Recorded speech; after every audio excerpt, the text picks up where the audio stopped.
ओम शांति। जीवन में खुशी और उमंग उत्साह सदा ही कायम रहे, इसका बड़ा महत्व होता है। जिसके जीवन में कोई उमंग उत्साह न हो, उसका जीवन तो नीरस हो जाता है। उमंग उत्साह तो वास्तव में हमारे पंख हैं, जिनके द्वारा हम खुशी में उड़ते रहते हैं।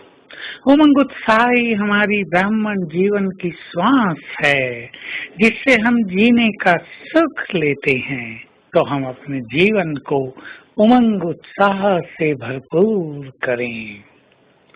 हम ब्राह्मणों के लिए ये बहुत सहज है, क्योंकि हमें बाबा ने एक महान लक्ष्य दे दिया है।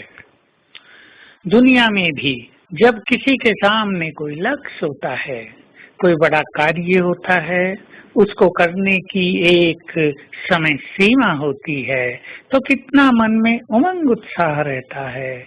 और उस उमंग उत्साह के कारण मन और अनेक व्यर्थ बातों से मुक्त रहता है।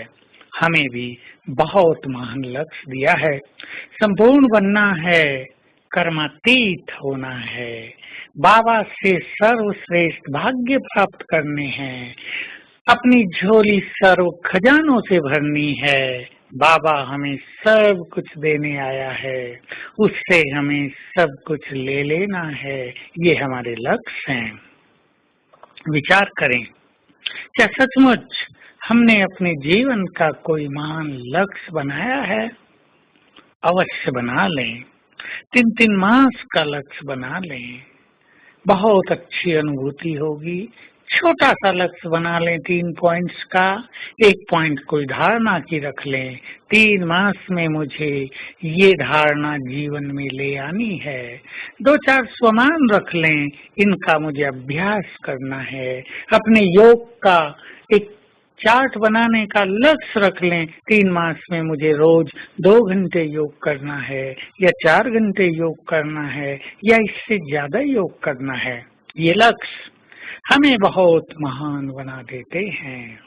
ऐसे ही हमारा लक्ष्य है कि हमें संसार को दुखों से मुक्त करना है, हमें आगे चल के बड़े बड़े कार्य करने हैं। तो एक उमंग साथ में लेकर हम हमेशा चलें। मुझे ये करना है, कभी भी जीवन में ढिलाई ना आए। चेक कर लें अपने को, एक दृष्टि अपने जीवन पर अवश्य डालें। हम संगम युग के ये दिन कैसे बिता रहे हैं?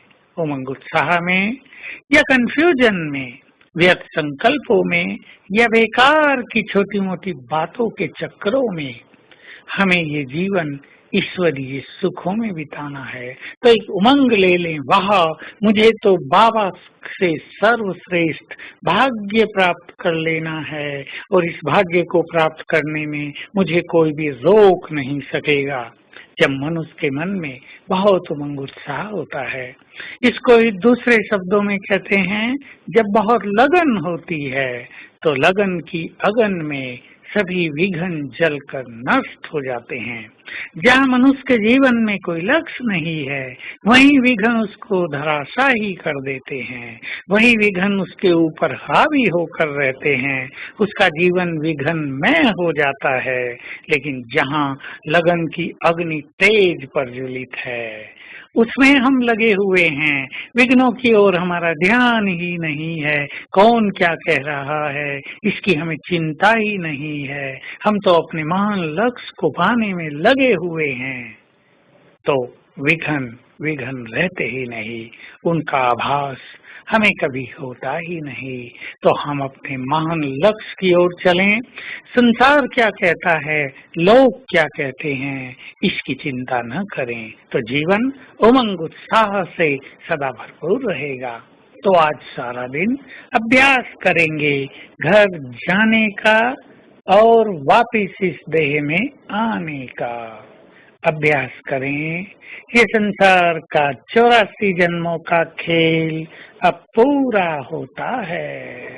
अब ये देह छोड़कर मैं आत्मा उड़ चली अपने धाम, और उड़ते उड़ते पहुंच गई परम धाम में, बाबा के पास।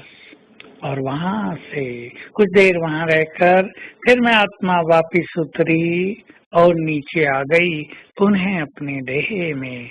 अशरीरीपन का बहुत सुंदर अनुभव होगा। ओम शांति।